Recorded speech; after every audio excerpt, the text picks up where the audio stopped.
DW tunavuma kwa kishindo.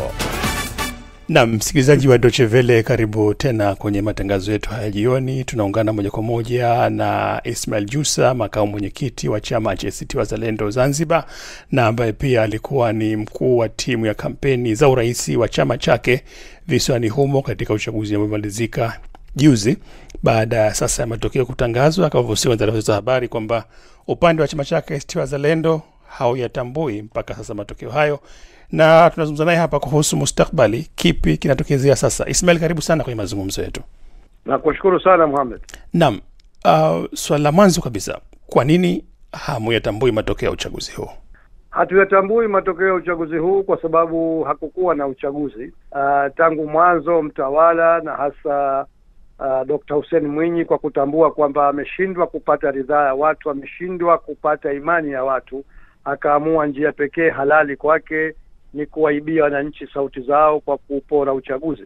Hilo limeonekana katika kile kilichoitwa kura ya mapema, ambacho sisi tunakiita ni wizi wa mapema, na vile vile kimeonekana tarehe 29 Oktoba. Na haya nadhani hapa fursa haitoi nafasi ya kuzungumza yote, lakini tumeyataja kwa kina katika barua yetu ambayo tulipeleka kwa tume ya uchaguzi, tukinakili kwa mwenyekiti na makamishna wote wa tume ya uchaguzi ya tarehe 29 Oktoba, ambao ni siku ya uchaguzi baada ya kufungwa zoezi la uchaguzi, tukiyataja uhuni wote ambao kwa kifupi tunaweza kusema unajumuisha, kwa mfano, mawakala wetu kutolewa katika vituo vya kupigia kura, watu kupewa kura hadi 5, wengine mpaka kura 10 kupiga kwa mtu mmoja, wagombea wetu wenyewe ambao sheria inaruhusiwa kuwemo vituo kutolewa.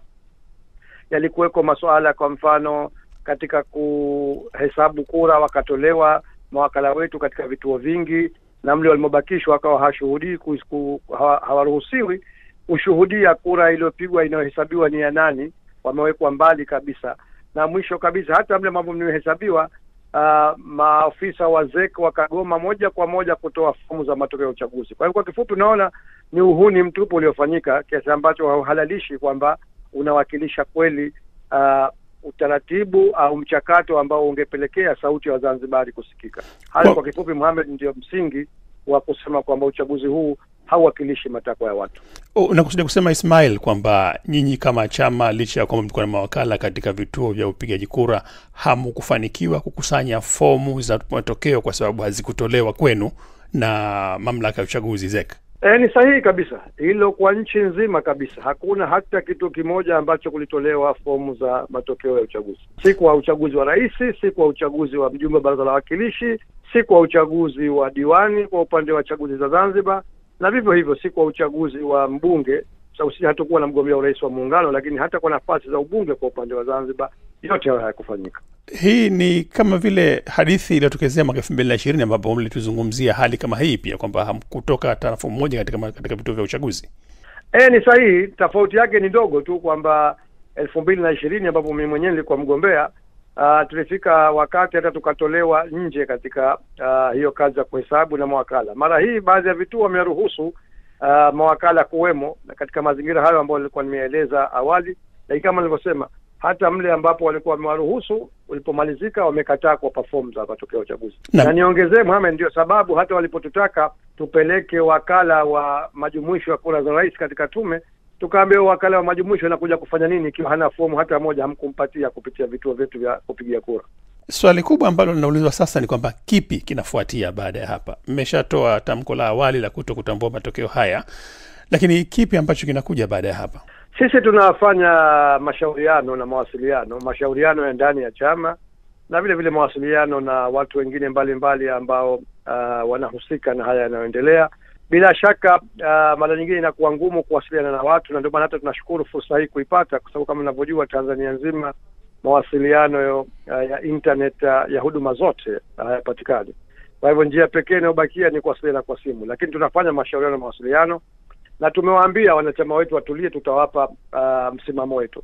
Leo hii mgombea wetu wa urais ambaye ndiye aliyepata ridhaa ya watu, naamini ndiye rais aliyeungwa mkono na watu, Othman Masoud Othman, katika msikiti wa Jibril hapa katika eneo la Mkunazini, mji Mkongwe, baada ya sala ya Ijumaa ametoa ujumbe wake kwa wananchi, na baadaye alielekea pamoja na sisi katika ofisi zetu za chama Vuga na akatoa ujumbe, na ujumbe aliowapa wananchi ni kwamba sisi tumeshinda na tunaamini kwamba tumeshinda. Tunaamini Dr. Hussein Mwinyi kama kura zingehesabiwa hakufika hata 20% ya kura, na hali unaiona katika mji wa Zanzibar. Mtu ambaye anadai kwamba amepata 74% ya kura, lakini hakuna hata watu wenye furaha katika mitaa wanaoshangilia, linakuonesha tu kwamba mtu huyu amejilazimisha na amewekwa kwa nguvu. Kwa hivyo Mheshimiwa Othman amewaambia watu kwanza watembee kifua mbele, wakitambua kwamba sisi ni washindi, tuna imani za watu wa nchi kwa wingi, na mara hii hatukupata kura za ACT Wazalendo tu, lakini Wazanzibari walio wengi waliochoshwa na miaka 5 ya ufisadi walitupigia kura sisi katika uchaguzi huu. Kwa hivyo kwa hatua inayofuata, nini kitafuata mbele, tunaendelea kufanya mawasiliano, tutatoa maamuzi ambayo yatajali maslahi ya watu wetu, maslahi ya wananchi wetu. Kikubwa kwa sasa tunachokijali ni usalama wa nchi yetu na usalama wa watu wetu, na ndio maana tofauti na uchokozi mwingi, sisi tumewaambia watu wetu wazingatie usalama wa nchi na watu wake, kwa sababu hilo jukumu letu kubwa sana kama viongozi. Watake wanachama na Wazanzibari wote watulie, watupe nafasi viongozi wao, wakiamini kwamba hatutawaangusha kama ambavyo tuliwaahidi kipindi chote cha kampeni na uchaguzi. Kama unavyosema Ismail, uzoefu umekuwa ukirejea ule na ule kwa ule, na 2020 haiko mbali sana kuweza kukumbuka yalotokezea ambayo ilichanganyika na mauaji pia. Mpaka saizi ya kuja kuwa na tukio la mauaji kwa Zanzibar angalau, lakini tunashuhudia matukio yanatokezea upande wa pili wa muungano. Je, yanatokezea upande wa pili wa muungano na athiri nini hatua zenu sahizi za kusaka suluhisho la Zanzibar? Kwanza sisi tunajifunza, na mengi yanayofanyika kwetu sisi Zanzibar yameshatokezea huko nyuma, na nadhani ni hazina hiyo ya uzoefu tulionayo kwa chaguzi 6 zilizopita, huu ukiwa ni wa 7, inatufanya kufanya maamuzi sahihi kwa maslahi ya nchi yetu na watu wake. Hatuongozi na jazba, hatuongozi na hamasa, wala hatuongozi na tamaa binafsi. Tunazingatia kile ambacho siku zote kimetuongoza tangu zama za mzee wetu almarhum Maalim Seif Sharif Hamad, kuzingatia maslahi ya nchi na watu wake. Lakini kusema hivyo haina maana kwamba tutakubali kuhalalisha haramu iliyofanyika, haina maana kwamba tutahalalisha uhuni uliofanyika. Tunawahakikishia Wazanzibari na wote wanaotusikiza katika ulimwengu kwamba tuko makini, tunafanya mashauriano, tunaamini maamuzi tutakayotoa yatabadilisha mwelekeo wa siasa za Zanzibar, na sauti ya Wazanzibari hatimaye itaheshimika. Ni kama kwamba unasema hamutoingia kwenye serikali ya umoja wa kitaifa. Ni sawa? Hilo sidhani kama tutataka kulitolea kauli kwa muda huu. Swala la serikali ya umoja wa kitaifa kwanza ni letu sisi, tulilipigania kwa jasho, kwa damu, kwa machozi, hatimaye likapatikana kupitia jitihada zilizoongozwa na Rais Karume na Maalim Seif Sharif Hamad wakati ule. Ni swala ambalo limo ndani ya katiba. Swala la serikali ya umoja wa kitaifa inaongozwa na nani na inaundwa vipi, hayo vile ni matakwa ya kikatiba. Kwa sasa hivi nadhani tungependa tuishie hapa, mtupe fursa tufanye maamuzi kwa kina, na lolote tutakalolifanya litakuwa ni kwa maslahi ya nchi yetu na Wazanzibari wote kwa umoja wao, kujali itikadi zao ambao walituamini na wakatupa kura zao tarehe 28 na 29 Oktoba. Asante sana kabisa Ismail Jussa, makamu mwenyekiti wa chama cha ACT Wazalendo Zanzibar, kuwa nasi katika matangazo yetu ya jioni hii leo hapa Deutsche Welle. Na mimi nakushukuru sana Mohamed. Asante. DW tunavuma kwa kishindo.